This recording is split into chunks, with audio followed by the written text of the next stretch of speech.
വിയറ്റ്നാമിലേക്കുള്ള trip plan ചെയ്തപ്പോൾ ആദ്യം മനസ്സിൽ വന്ന ഒരു ആഗ്രഹം ചുണ്ണാമ്പ് മലകൾ കടലിൽ വിസ്മയം തീർത്ത ഹാലോങ് ബേയിൽ ഏതെങ്കിലും ഒരു ആഡംബര കപ്പലിൽ ഒരു ദിവസം കിടന്നുറങ്ങുക എന്നുള്ളതായിരുന്നു. നമ്മുടെ വിയറ്റ്നാം ട്രിപ്പിന്റെ ടോട്ടൽ ബഡ്ജറ്റിന്റെ ഏകദേശം പകുതിയോളം ഈ ഒരു ആഗ്രഹത്തിന് വേണ്ടി മാറ്റി വെക്കേണ്ടി വരുമായിരുന്നു. ഗോകുൽദാസിനോട് ഞാൻ കാര്യം പറഞ്ഞു, ഇഷ്ടാ ലൈഫിൽ ഇതൊക്കെ ഒന്നല്ലേ പറ്റൂ, ഒന്നും നോക്കണ്ട പെടച്ചോളൂ എന്നൊരു ഉത്തരം കിട്ടി. കേട്ട പാതി കേൾക്കാത്ത പാതി ഞാൻ ചാടിക്കയറി ഹാലോങ് ബേയിലെ ഏറ്റവും വലിയ ആഡംബര കപ്പലുകളിൽ ഒന്നായ കാതറിൻ ക്രൂസിൽ 2 day 1 night trip package book ചെയ്തു. വിയറ്റ്നാമിന്റെ ക്യാപിറ്റൽ സിറ്റിയായ ഹനോയിലെ ഓൾഡ് ക്വാർട്ടറിൽ നിന്നും യാത്ര തുടങ്ങി ഹാലോങ് ബേയിലെത്തി അവിടുത്തെ കാതറിൻ ക്രൂസിൽ കയറി ആ വലിയൊരു ആഗ്രഹം സാധിക്കുന്ന കാഴ്ചകളാണ് ഇന്ന് നിങ്ങൾ കാണാൻ പോകുന്നത്.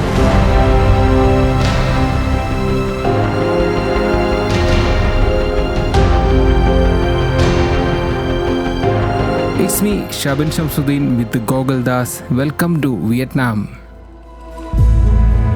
ആസ് യൂഷ്വൽ നമ്മളിപ്പോൾ ഉള്ളത് ഹനോയിലെ ഓൾഡ് ക്വാർട്ടറിലാണ്. നോർത്ത് വിയറ്റ്നാമിലെ മിക്ക സ്ഥലങ്ങളിലേക്കുള്ള യാത്ര തുടങ്ങുന്നത് ഈ ഒരു സ്ഥലത്ത് നിന്നാണ്. നമുക്ക് പോകേണ്ട ഹാലോങ് ബേക്ക് ഇവിടുന്ന് 170 കിലോമീറ്റർ ദൂരമുണ്ട്. ഏകദേശം 2.5 മണിക്കൂർ നീളുന്ന യാത്ര. പാക്കേജ് ആയിട്ട് ബുക്ക് ചെയ്തുകൊണ്ട് അവരുടെ വാഹനം നമ്മൾ താമസിക്കുന്ന ഹോട്ടലിലെത്തും. ഇതാണ് നമുക്ക് പോകാനുള്ള വണ്ടി. ലിമോസിൻ എന്നാണ് ഈ ഒരു കാറ്റഗറിയുടെ പേര്. ആളുകളുടെ എണ്ണം കൂടുമ്പോൾ ഇതിനു പകരം ബസ്സാകും ഉണ്ടാകുന്നത്. അങ്ങനെ രാവിലെ 7 മണിക്ക് ഞാനും ഗോകുലും വെറും വയറ്റിൽ ഹാലോങ് ബേ ലക്ഷ്യമാക്കി യാത്ര തിരിച്ചു. മോർണിംഗ് ടൈം ആയതുകൊണ്ട് പോകുന്ന വഴിയിലെ കാഴ്ചകളൊക്കെ നല്ല ഫ്രഷ് ആയിരുന്നേ.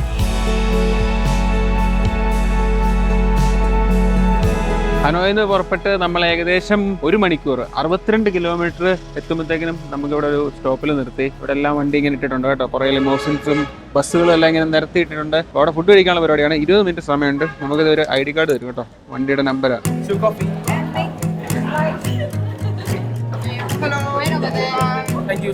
ഇത് ബാൻ ബോ എന്ന് പറഞ്ഞിട്ട് നമ്മൾ അടുത്ത ടൈപ്പ് ഓഫ് ഫുഡ് ട്രൈ ചെയ്യാൻ പോകണം. ചിക്കൻ മഞ്ഞ കളറും പോർക്ക് വെള്ള കളറിലും ആയിരിക്കുന്നത്. മഞ്ഞ കളറിൽ നല്ല കളർ ഇരിപ്പുണ്ട്. ഗൂഗിൾദാസ്, ഓ നമ്മുടെ മോമോസിന്റെ വലിയൊരു സാധനം അല്ലേ.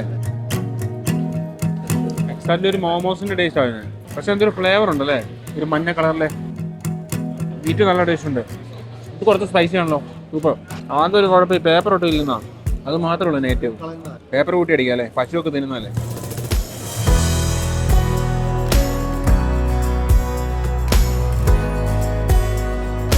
പതിനൊന്നേകാലായപ്പോൾ നമ്മളിത് ഹാലോങ് ബേ 11:20 കഴിഞ്ഞു ഹാലോങ് ബേ എത്തിയേക്കാണ്.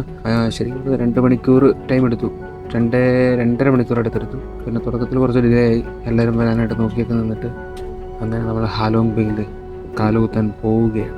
നമ്മൾ എത്തിയിരിക്കുകയാണ് കാതറിൻ ക്രൂസിന്റെ ഓഫീസിന്റെ front. Okay, thank you so much.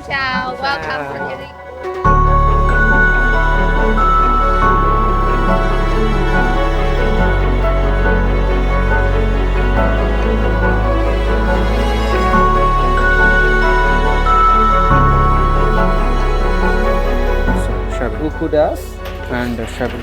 Your room number is today is 103. So please take note.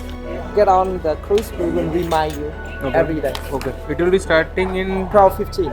12:15, right? Yes. Thank you very much. So now just enjoy our welcome drink here and cookies and wait until 12:15. Thank you so much. So that's it. അപ്പോൾ നമ്മുടെ room number 103 first ഫ്ലോറിലാണ്.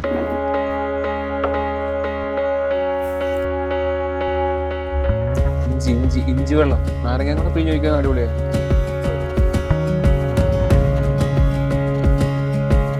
ഓരോ ക്രൂയിസിനും ഓരോ ഓഫീസുണ്ട്. നമ്മുടേത് 42ാമത്തെ building ആയ ഈ കാണുന്നതാണ് Catherine cruise ആണ് നമ്മൾ പോകുന്നത്. ഇവിടുത്തെ ഏറ്റവും ടോപ്പ് എൻഡിൽ നിൽക്കുന്ന ഒരു ക്രൂയിസ് തന്നെയാണ്. നമ്മൾ സ്വപ്നം കാണുമ്പോൾ കുറച്ച് വലുതായിട്ട് കാണുന്നതാണ്.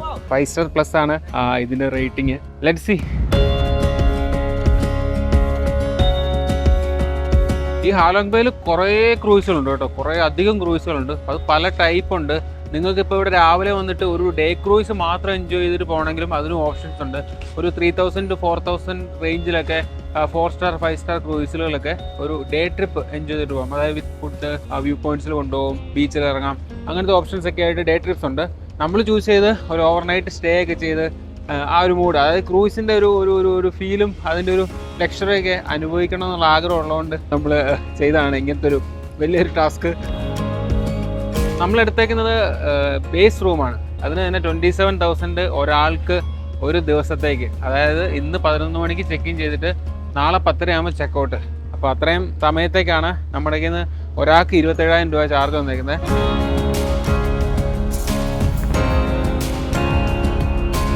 നമ്മൾ ഷിപ്പിലോട്ട് കയറാൻ പോവാണ്, അല്ലെങ്കിൽ ക്രൂസിലോട്ട് കയറാൻ പോകുന്ന പറയാം. കയറാം.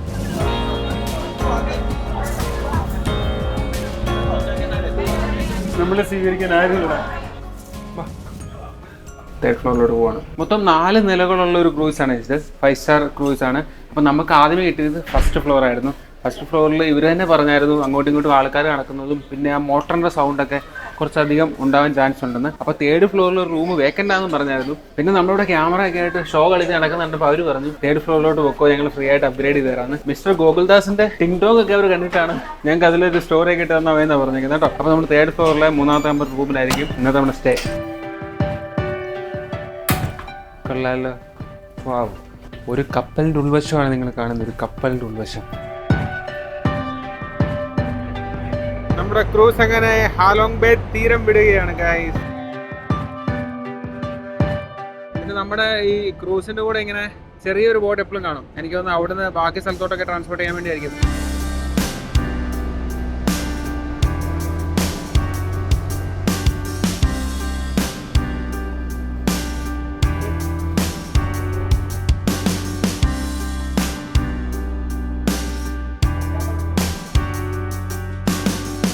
വന്ന് കയറുമ്പോൾ ഒരു ബ്രീഫിംഗ് ഉണ്ട്. ബ്രീഫിങ്ങിൽ നമ്മുടെ ഐറ്റനറി കാര്യങ്ങളൊക്കെ പറയും. പിന്നെ കയറുന്ന പാടി ആദ്യമേ ചെയ്തത് ഫുഡടിയാണ്. എൻ്റെ മോനെ എന്താ സംഭവം നോക്കി. ഇത് ഫുള്ള് ബാർ സെറ്റപ്പ് ഒക്കെ ഉണ്ട് കേട്ടോ. അതിന് വേറെ പൈസ കൊടുക്കണേ, ഫ്രീ അല്ല. എന്താ എടുത്തേ?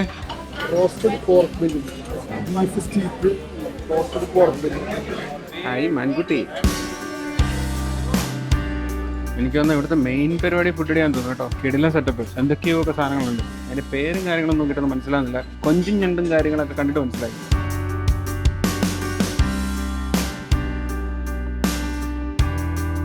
ഫുഡ് കഴിഞ്ഞു. നല്ല ഉഷാർ ഫുഡായിരുന്നു. സീ ഫുഡാണ് കൂടുതലും. നല്ല നമുക്ക് എൻജോയ് ചെയ്തൊക്കെ കഴിക്കാൻ പറ്റും. സ്പൈസി ഒന്നുമല്ല, സ്പൈസസ് ഒക്കെ വേണമെങ്കിൽ നമുക്ക് ആഡ് ചെയ്യാം. അങ്ങനത്തെ കുറച്ച് സോസും കാര്യങ്ങളൊക്കെ ഉണ്ടായിരുന്നു. ഇഷ്ടപ്പെട്ടു, അടിപൊളി പരിപാടി. പിന്നെ നല്ല കിടലൻ ഹോസ്പിറ്റാലിറ്റിയാണ്. നമ്മുടെ കൂടെ എപ്പോഴും ഒരാൾ കാണും, എന്നാ വേണ്ടതെന്നൊക്കെ ചോദിച്ച് ഇങ്ങനെ നിൽക്കും. ഇനി നമുക്കിവിടെ കുറേ ആക്ടിവിറ്റീസ് ഉണ്ട്. ആക്ടിവിറ്റീസ് എന്ന് വെച്ചാൽ നമുക്കൊരു കേവിൽ പോകാനുണ്ട്. അതായത് ഈ ഹാലോങ് ബേയിലെ ഏറ്റവും വലിയ കേവാണ്. ഞാൻ വഴിയെ പറഞ്ഞുതരാം. പിന്നെ നമുക്ക് ഇവിടുത്തെ ഒരു ഐലൻഡിൽ പോകാനുണ്ട്. അങ്ങനത്തെ കുറച്ച്. പിന്നെ ഇതെല്ലാം ഈ ഒരു പർട്ടിക്കുലർ ക്രൂസിനായിട്ട് ബന്ധപ്പെട്ടാണ് ഇനിയുള്ള പരിപാടികളൊക്കെ. വൈകിട്ട് ഇവിടെ പാർട്ടികളും കാര്യങ്ങളും അങ്ങനെ ഇങ്ങനെയൊക്കെ ആയിട്ട് കുറേ കാര്യങ്ങളുണ്ട്. ഓക്കെ, നമ്മളപ്പം ക്രൂസിന് പുറത്തോട്ടിറങ്ങാൻ പോവാണ്. പുറത്തോട്ടിറങ്ങുന്ന വെച്ചാൽ പുറത്തെ കാഴ്ചകൾ കാണാനായിട്ട് സങ്സോട്ട് കേവ് എന്ന് പറഞ്ഞിട്ടൊരു കേവ് ഉണ്ട്. ഹാലോങ് ബേയിലെ ഏറ്റവും വലിയൊരു കേവ്. അങ്ങോട്ടേക്കാണ് നമ്മൾ പോകുന്നത്. അപ്പോൾ നമ്മൾ ഈ ബോട്ടിൽ കയറിയിട്ടാണ് സങ്സോട്ട് ഐലൻഡ് കാണാൻ വേണ്ടി പോകുന്നത്. നമുക്ക് ഇവിടെ നോക്കിയാൽ ദൂരെ കാണാൻ പറ്റും കേട്ടോ. കുറച്ച് ദൂരമേ ഉള്ളൂ. അപ്പോൾ അങ്ങോട്ടേക്ക് ഷിപ്പ് എത്തുകയെന്ന് പറഞ്ഞു. അപ്പോൾ അതിനുവേണ്ടിയാണ് ഈ ചെറിയ ബോട്ട് ഇവർ ഷിപ്പിൽ ഇങ്ങനെ കെട്ടി വെച്ചോണ്ട് വരുന്നത്. ഇത് അത്യാവശ്യം വലിയ സംഭവമാണ്. ഇവരും എനിക്ക് തോന്നുന്നു നമ്മുടെ ആ ഒരു ക്രൂസിലുള്ള എല്ലാവരും തന്നെ ഇതിൻ്റെ അകത്ത് വിടുമെന്ന് തോന്നുന്നു. ലൈഫ് ജാക്കറ്റ് മസ്റ്റായിട്ട് ഇടണമെന്ന് പറഞ്ഞ്.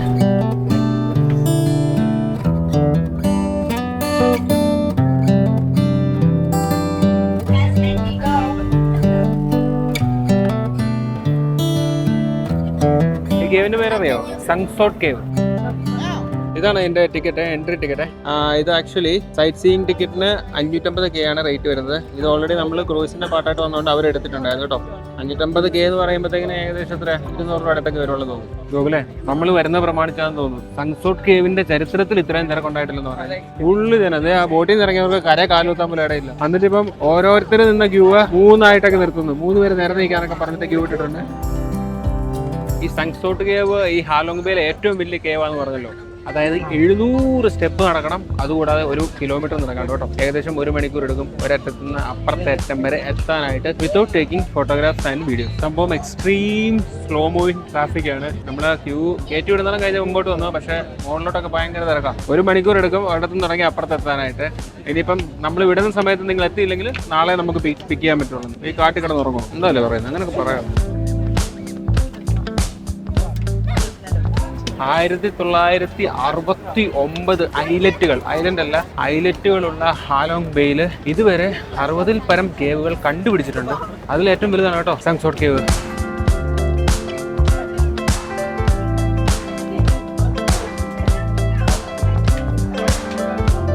അതിൻ്റെ ഇടയ്ക്കൊക്കെ ലൈറ്റ് വെച്ചേക്കുന്നുണ്ട്, പ്രത്യേക മൂടുണ്ട് കേട്ടോ. നമുക്ക് അവതാർ സിനിമയിലൊക്കെ കണ്ടപ്പെട്ടൊരു ഐറ്റം തൂങ്ങി കിടക്കുന്നതൊക്കെ താഴെ വെള്ളമുണ്ട് കേട്ടോ. ഞാനിവിടെ കണ്ട അതിശയിപ്പിക്കുന്ന കാര്യം എന്നാ അറിയാം ഗോകുലെ, അഖിൽ ബസ് രമ്യ എന്നൊന്ന് എഴുതിയിട്ടുള്ളൂ അടുത്ത് അല്ലേ. ഓ നോക്ക് കിട്ടില്ല പരിപാടി. എനിക്ക് ഇങ്ങനെ ഒലിച്ചിറങ്ങിയ പോലെ നടന്നത്, ശരിക്കും പറഞ്ഞാൽ കുമ്പായം കുടച്ചു വെച്ചേക്കുന്നല്ലേ. ഇത് കഴിഞ്ഞില്ലല്ലേ എൻ്റെ അമ്മോ. ഓ ഇതെന്തോ ഇതാ, ഇതിങ്ങനെ അടിപൊളി ഒരു ഫോർമേഷൻ ആകാൻ കാരണം മെയിനായിട്ടും ഈ ഒരു ലൈം സ്റ്റോൺ അല്ലെങ്കിൽ ചുണ്ണാമ്പ് കല്ലെന്ന് പറയുന്നത്, അല്ലെങ്കിൽ ചുണ്ണാമ്പ് മലകൾ എന്ന് പറയുന്നത് എന്താണ്, വെള്ളത്തിൽ അലിയുന്ന ഒരു സംഭവമാണ്. അതുകൊണ്ടാണ് ഇത്രയധികം ഫോർമേഷൻസും ഇങ്ങനെ ഇത്രയധികം കേവുകളും ഈ ചുണ്ണാമ്പ് മലകളിൽ അധികം കാണുന്നത്. ഫ്രഞ്ചുകാരുടെ കോളനി ആയിരുന്ന ഇൻഡോ ചൈന ഗ്രൂപ്പിൽ വിട്ടിരുന്ന വിയറ്റ്നാമിൽ 1901 ഫ്രഞ്ചുകാരെ ഈ ഗുഹ കണ്ടുപിടിച്ചത്. അന്ന് അവർ ഇതിനെ വിളിച്ചത് ഗ്രോട്ടെ ഡേ സർപ്രൈസ് എന്നാണ്, അതായത് സർപ്രൈസിങ് കേവ്. ഇതിനകത്ത് കയറി എങ്ങനെ സർപ്രൈസ് ആയിരിക്കും, വന്നു നോക്കിയാലേ അറിയത്തുള്ളൂ. വീഡിയോയിൽ എത്രത്തോളം കൺവേ ചെയ്യാൻ പറ്റുമെന്ന് എനിക്കറിയത്തില്ല. ഉയരം കൂടുന്തോറും കാഴ്ചയുടെ സ്വാദം കൂടുന്നുണ്ട് കേട്ടോ. ഇതിൻ്റെ മുകളിൽ ഒരു മിനി സൂപ്പർ മാർക്കറ്റ് ഒക്കെ ഉണ്ടല്ലോ. വാവ്, കുറേ സാധനങ്ങൾ, ടീഷർട്ട്, അങ്ങനെ ഇങ്ങനെ സാധനങ്ങളൊക്കെ മേടിക്കാം. ഹാലോങ് ബേ വിയറ്റ്നാം കണ്ടോ, ചെറിയ കടകളിൽ വരെ വോഡ്ക, ഹനോയ് വോഡ്ക, മദ്യം. അതുകൊണ്ട് തീ തുപ്പുന്ന ഡ്രാഗൺ, അത് ആക്ച്വലി നമ്മൾ പോകാൻ പോകുന്ന സ്ഥലത്തുള്ള കേട്ടോ. ഇത് വലുത് ഇതാണ്. ഈ ഹാലോങ്ങിലെ ലോങ് എന്ന് വെച്ചാൽ അത് ഡ്രാഗൺ ആട്ടോ കേട്ടോ, തീ തുപ്പുന്ന ഡ്രാഗൺ. സൺഷോട്ട് കേവിലെ കാഴ്ചകളെല്ലാം കഴിഞ്ഞ് നമ്മൾ തിരിച്ച് ക്രൂയിസിലെത്തി. അപ്പോഴേക്കും അസ്തമയ സൂര്യൻ്റെ മാജിക്കൽ ലൈറ്റ്സ് ഏറ്റുവാങ്ങാനായിട്ട് ഹാലോങ് ബേയും നമ്മുടെ ക്രൂയിസും ഒക്കെ റെഡി ആയിട്ടുണ്ടായിരുന്നു. ഇതിൽ കയറിയപ്പോൾ തൊട്ടുള്ള ഒരു പ്രാർത്ഥന വൈകിട്ട് നല്ലൊരു സൺസെറ്റ് കിട്ടണേ എന്നുള്ളതായിരുന്നു. ഈ ഒരു ട്രിപ്പിൽ ഞങ്ങൾ ഏറ്റവും ആഗ്രഹിച്ചൊരു കാര്യവും അത് തന്നെയായിരുന്നു. ചുണ്ണാമ്പ് മലകൾ കടലിൽ മായാലോകം തീർത്തിരിക്കുന്ന ഈ ഒരു സ്ഥലത്തിൻ്റെ അസ്തമയ സമയത്തെ കാഴ്ചകൾ വേറെ തന്നെ ഒരു മൂഡായിരുന്നു. നമ്മുടെ ഈ ഐറ്റിനറിയിലെ അടുത്ത ഡെസ്റ്റിനേഷൻ ടിക്ടോപ്പ് എന്ന് പറഞ്ഞിട്ടുള്ള ഒരു ഐലൻഡാണ്. നമ്മുടെ ഷിപ്പിൽ നിന്നാൽ കാണാൻ പറ്റുന്ന ദൂരമേ ഉണ്ടായിരുന്നുള്ളതിന്. അവിടെ പോയാൽ സൺസെറ്റ് ഷൂട്ട് ചെയ്യാനുള്ള സമയം കിട്ടില്ല എന്നതിനാൽ ഞങ്ങൾ ഷിപ്പിൽ തന്നെ നിന്നു കേട്ടോ. ഹാലോങ് ബേയിൽ ബീച്ചിലൊക്കെ ഇറങ്ങാൻ പറ്റുന്ന ഒരു ഐലൻഡാണ് ഈ ടിക്ടോപ്പ് ഐലൻഡ്. ട്രക്ക് ചെയ്ത് അതിൻ്റെ മുകളിലൊക്കെ ചെന്ന് കഴിഞ്ഞാൽ ഒരു വ്യൂ പോയിന്റും അവിടെ നിന്നാൽ ഹാലോങ് ബേയുടെ വിശാലമായൊരു കാഴ്ചയൊക്കെ കാണാൻ പറ്റും. അതൊക്കെ പോട്ടെ, സൺസെറ്റിൻ്റെ ടൈമിലെ ആ കാഴ്ചകൾ ഒരു രക്ഷയില്ലായിരുന്നു. കടലിൽ ഡോക്ക് ചെയ്തിട്ടിരിക്കുന്ന 100 കണക്കിന് കപ്പലുകൾ, അവതാർ സിനിമയൊക്കെ അനുസ്മരിപ്പിക്കുന്ന തരത്തിലെ ലാൻഡ്സ്കേപ്പ്, പിന്നെ അസ്തമയ സൂര്യൻ്റെ ആ മാജിക്കൽ ലൈറ്റും എല്ലാം കൂടെ മനസ്സിനെ എന്തെന്നറിയത്തില്ലാത്തൊരു ലോകത്തേക്കൊക്കെ എത്തിച്ചു.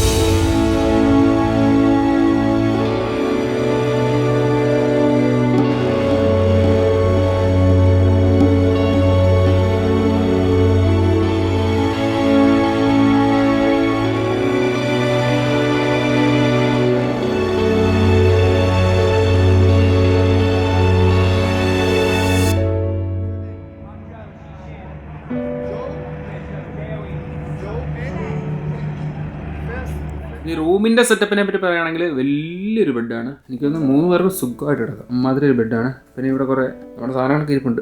പിന്നെ ഇവിടെ ഒരു മിററുണ്ട്, TV ഉണ്ട്, ഇവിടെ ഒരു വാർഡ്രോബ് ഉണ്ട്. ഞാനാണ് ഇതാണ് ബാത്റൂം.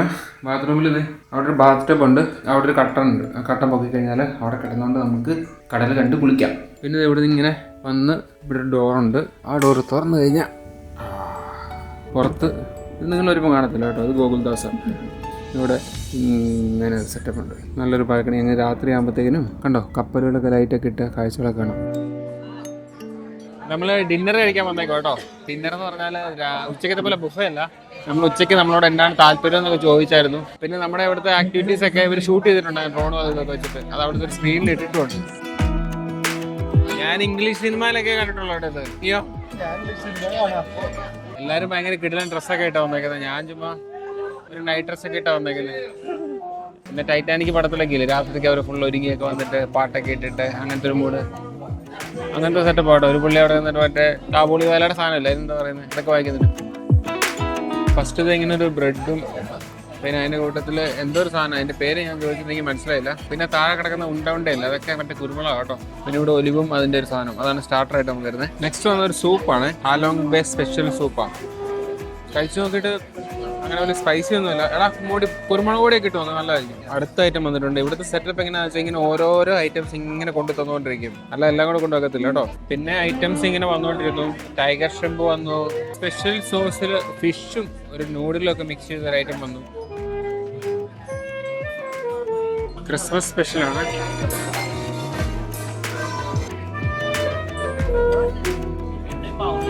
ക്രിസ്മസ് സ്പെഷ്യൽ ചിക്കനും വന്നു. ഇപ്പൊ കട്ട് ചെയ്ത സാധനം വന്നു കേട്ടോ. ആരുടെയോ ഹാപ്പി ബർത്ത്ഡേ ആണല്ലോ.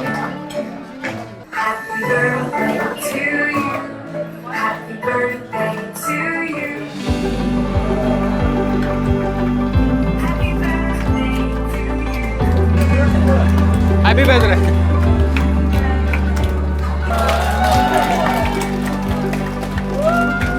അത് കലക്കം പരിപാടിയായി. പോട്ടെ. This is beef right. Birthday കഴിഞ്ഞപ്പോൾ ബീഫിന്റെ എന്തോ ഒരു ഡിഷും വന്നിട്ടുണ്ട്. ആ കൊച്ചു വന്നിട്ട് എന്തൊക്കെ പേരൊക്കെ പറയുന്നുണ്ട്. എനിക്കൊന്നും അങ്ങോട്ട് മനസ്സിലാകുന്നില്ല. ബീഫാന്ന് മനസ്സിലായി. അവസാന അംഗത്തിനായി ഡെസേർട്ടും വന്നു. എന്തോ പറഞ്ഞു, സ്ട്രോബെറിയുടെ പീസ് കാണാം. അതിന്റെ അപ്പുറത്ത് മാങ്ങയാണെന്ന് തോന്നുന്നു. പുഡിങ് കൊള്ളാം. ഫുഡ് ഭയങ്കര റിച്ചാ. ഇവരുടെ വിളമ്പ് രീതി എനിക്ക് ഭയങ്കര ഇഷ്ടമായി. ഞാൻ അതായിട്ട് ആ രീതിയിൽ കാര്യം ഇങ്ങനത്തെ ഒരു സെറ്റപ്പിലൊക്കെ പോകുമ്പോൾ നമ്മൾ കൂടുതൽ എക്സ്പെക്ട് ചെയ്യുന്ന ബുഫയാണ്. പക്ഷെ ഇവിടെ ബുഫയിൽ ഓരോരോ ഐറ്റങ്ങളും ഉണ്ടെന്ന് ഇങ്ങനെ തന്ന് ടിൽ ഡിസേർട്ട് വരെ അവരാ പ്ലേറ്റ് മാറ്റുന്നു, അവിടെ കൊണ്ടു തരുന്നു. നമ്മളെ ഇവിടെ എണ്ണിപ്പിക്കുന്ന പോലുമില്ല. ഫുഡ് മസ്റ്റ് ട്രൈ എന്ന് തന്നെ പറയാം. ഫുഡ് കഴിക്കാൻ വേണ്ടി മാത്രം വന്നാലും ഫുഡിനോട് ഇഷ്ടമുള്ളവർക്ക് തൃപ്തിയാവും. ഫുഡൊക്കെ കഴിച്ചിട്ട് നമ്മൾ റിസപ്ഷൻ്റെ അവിടെ വരെ വന്നു. ചുമ്മാ ഇവിടുത്തെ ഒരു വൈബ് ആസ്വദിക്കാൻ വേണ്ടി. പുറത്തൊക്കെ നല്ല തണുപ്പാണ് കേട്ടോ. നല്ല തണുപ്പെന്ന് വെച്ചാൽ നല്ല തണുപ്പാണ്, ഡിസംബർ ആയതുകൊണ്ട്. പിന്നെ ഇനിയിപ്പം അടുത്തൊരു കലാപരിപാടി എന്ന് വെച്ചാൽ 9:30 ആകുമ്പം ഇതിൻ്റെ ഏറ്റവും ടോപ്പ് ഫ്ലോറിൽ സ്ക്വിഡ് ഫിഷിംഗ് ഉണ്ട്. അതായത് അവിടുന്ന് ചൂണ്ടിട്ടിരുന്നവർ പിടിക്കുന്ന പരിപാടി എന്നാണ് പറഞ്ഞത്. കാര്യമായിട്ട് അറിയത്തില്ല. അപ്പോൾ അതാണ് ഇനി അടുത്ത പരിപാടി കേട്ടോ. ഫുഡിൻ്റെയും കാര്യങ്ങളും ഒക്കെ കഴിഞ്ഞ് റെസ്റ്റൊക്കെ എടുത്തിരുന്നിട്ട് സ്ക്വിഡ് ഫിഷിങ്ങിനായിട്ട് റൂഫ് ടോപ്പിലേക്ക് പോകാൻ വേണ്ടി ഇരുന്നപ്പോഴാണ് നല്ല ചൂട് വെള്ളമുള്ള പൂള് കണ്ടത്. നല്ല ലൈറ്റൊക്കെ ഇട്ട് ഇരുട്ടിലങ്ങ് ദൂരെ ഹാലോങ് ബേയുടെ കാഴ്ചകളൊക്കെ കണ്ട് ആ പൂളിൽ കിടക്കുക എന്ന് പറഞ്ഞാൽ തന്നെ ഒരു പ്രത്യേകതരം മൂഡായിരുന്നു.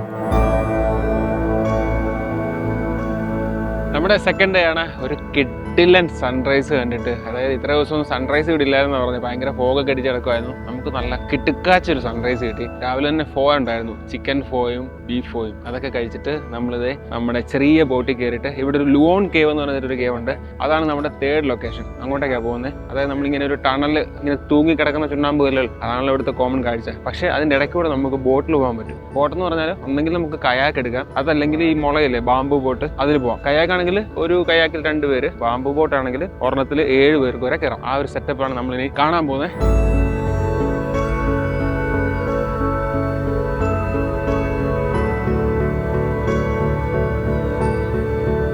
എന്തായാലും സൺറൈസ് അവിടെ ഇത്രയും ദിവസം സൺറൈസ് ഇല്ലെന്നാണ് ഞാൻ മറ്റേ ഗൂഗിളിലൊക്കെ സെർച്ച് ചെയ്തപ്പോൾ കണ്ടേ. നമുക്ക് കിട്ടില്ല.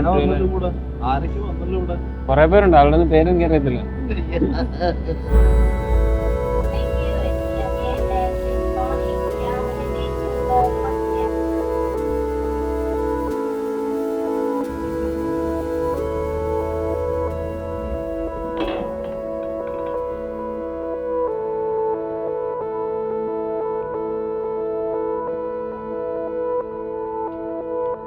ഇതാണ് നമ്മുടെ ഗെയിമിലോട്ടുള്ള എൻട്രി പാസ്. 50,000 ടോങ്ക്. നാട്ടിലൊരു 100-150 രൂപ വരും. ഈ കിടക്കുന്നതാണ് ബാമ്പു ബോട്ടുകൾ കേട്ടോ. ബാമ്പു ബോട്ടെന്ന് പറയുമ്പോൾ ഞാൻ ഓർത്ത് മറ്റേ മുള ഇങ്ങനെ അടുക്കി വെച്ചേക്കുന്നത് കാണാമായിരുന്നു. പക്ഷെ അത് കാണത്തില്ല. അത് വെച്ചിട്ട് ഉണ്ടാക്കിയേക്കുന്നതാണ്. പിന്നെ ഇത് അങ്ങ് അവിടെ കാണാം കേവ് കണ്ടോ. അതിൻ്റെ അകത്തൂടെ കയറിയാണ് പോകുന്നത്. കയാക്കിൽ കുറേ ആൾക്കാർ പോകുന്നുണ്ട്. പിന്നെ എടുത്തു പറയേണ്ട ഒരു ക്വാളിറ്റി എനിക്ക് തോന്നുന്നതിന് അറിയാം. എനിക്ക് എന്ത് നീറ്റാണെന്ന് അറിയാം സ്ഥലം. ഒരു പേപ്പർ പ്രശ്നമോ ഒന്നുമില്ല. ഭയങ്കര കിടലായിട്ട് ഒരു മെയിൻറ്റെയിൻ ചെയ്തേക്കുന്നത്. ലുവോൺ കേവ്. കയാക്കിംഗ് എന്ന് പറഞ്ഞാൽ രസമുള്ള പരിപാടിയാണേ. പക്ഷെ ഒത്തിരി കായികാധ്വാനം വേണം. നമ്മൾ അത്യാവശ്യം ടയേർഡാകും. പിന്നെ സമയം കൂടുതലെടുക്കും. നമ്മൾ കേബിലോട്ട് കയറാണ്. ഇതെങ്ങനെ ഇവിടെ ഇങ്ങനെ തൂങ്ങി കിടക്കുന്നു എന്നുള്ളതാണ്.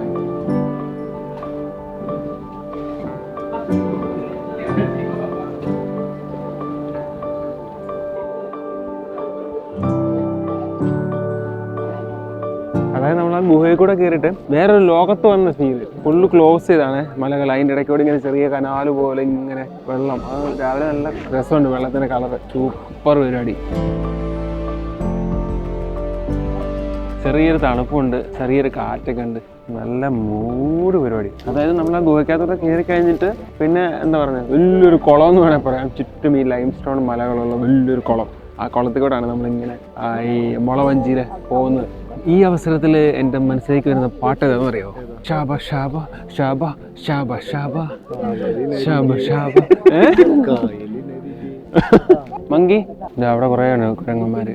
പുറത്ത് ആൾക്കാരൊക്കെ ഉണ്ട് കേട്ടോ.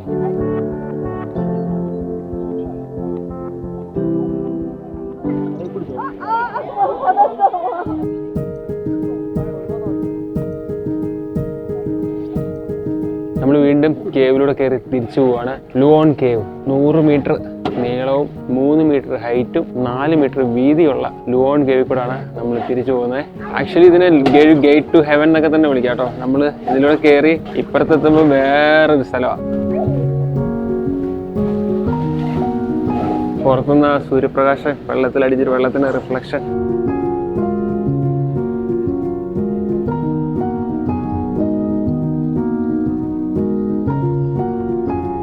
നമ്മളങ്ങനെ ബ്യൂട്ടിഫുൾ ലുവോൺ കേവിനോട് വിട പറഞ്ഞിട്ട് നമ്മുടെ ക്രൂസിലോട് തിരിച്ചു പോകണേ. One of the best experience in this trip എന്ന് തന്നെ പറയാം. നമ്മളിങ്ങനെ ഏതോ ഒരു സ്ഥലത്തോട്ട് ചെന്ന് കയറുന്ന ഒരു ഫീല് ഭയങ്കര അടിപൊളി ഫീൽ കേട്ടോ. എനിക്ക് തോന്നിയ ഒരൊറ്റ കാര്യമുള്ളൂ, ഇവിടെ വിസിറ്റ് ചെയ്യണമെങ്കിൽ ഇവിടുത്തെ ക്ലൈമറ്റ് അടിപൊളിയായിരിക്കണം. വിസിബിലിറ്റി ഇല്ലെങ്കിൽ ഒരു രക്ഷയില്ല, ഭയങ്കര മോശമാണ്. കാര്യം അങ്ങ് ദൂരെ മലകളും കാര്യങ്ങളൊക്കെ ഇങ്ങനെ വെളുത്തിരിക്കും. നമുക്ക് കാണുമ്പോൾ ഒരു പ്രത്യേകിച്ച് വികാരങ്ങളൊന്നും തോന്നുന്നില്ല. എനിക്ക് ഇന്നലെ അവിടെ വന്ന് ചാടിയപ്പോൾ എനിക്ക് അങ്ങനെ തോന്നി കേട്ടോ. പക്ഷേ സൺസെറ്റ് കിട്ടില്ലായിരുന്നു, സൺറൈസ് എക്സ്ട്രീം ബ്യൂട്ടിഫുൾ ആയിരുന്നു. പിന്നെ വേറെ തന്നെ ഒരു ഫീൽ ആണല്ലോ. നമ്മളിപ്പം നമ്മുടെ നാട്ടിൽ നിന്നൊക്കെ വരുമ്പം ഇതുവരെ കണ്ടിട്ടില്ലാത്ത ടൈപ്പ് ഒരു ലാൻഡ്സ്കേപ്പ് അല്ലേ. നമുക്ക് ചുണ്ണാമ്പ് മലകൾ ഇങ്ങനെ നിൽക്കുന്നു, കൂണ് മുളച്ച പോലെ ചുണ്ണാമ്പ് മലകൾ. 1969 തോന്നുന്നു. അത്രയും ഐലറ്റുകളുണ്ട് കേട്ടോ ഇതിൻ്റെ അകത്ത്. ഐലൻഡ് അല്ല, ചെറുതിന് ഐലറ്റ് എന്നാണ് പറയുന്നത്. അത്ര ഐറ്റംസ് ഉണ്ട് ഇതിനകത്ത്. അതിൽ തന്നെ എനിക്കൊന്ന് 70 അങ്ങനെ ഒരു കണക്കാണ്. ഗുഹകളുണ്ട് കണ്ടുപിടിച്ചിട്ടുള്ളത്. ഇനി കണ്ടുപിടിക്കാത്ത എന്തോരം ഉണ്ടായിരിക്കും. ഇപ്പൊ ഇതിന്റെ താഴോട്ട് എന്തോരം ഉണ്ടാവും അറിയത്തില്ലല്ലോ. നമ്മൾ കാണുന്ന ഈ വെള്ളത്തിന്റെ മുകളിലല്ലേ അല്ലേ സബ്മർജ്ഡ് ഐലറ്റ്സ് എന്നാണ് ഇതൊക്കെ പറയുന്നത്. അതായത് വെള്ളത്തിൽ മുങ്ങി നിൽക്കുന്ന ഐലറ്റ്സ്. ഇതിന്റെ താഴെ ചിലപ്പോൾ ഗുഹകൾ കാണും, പല പല ജീവജാലങ്ങൾ കാണും അല്ലേ. നമുക്കറിയത്തില്ല അതിന്റെ അടിത്തട്ടിൽ എന്താണ്. പിന്നെ ഇവിടെ ഇറങ്ങാൻ പറ്റുന്ന ചുരുക്കം ചില ഐലറ്റുകൾ അല്ലെങ്കിൽ ബീച്ചുകളുള്ള സ്ഥലങ്ങളിൽ ഒന്നാണ് ടിറ്റോപ്പ് ഐലൻഡ്. അവിടെ പോയി നമുക്ക് നീന്താനൊക്കെ പറ്റുമേ.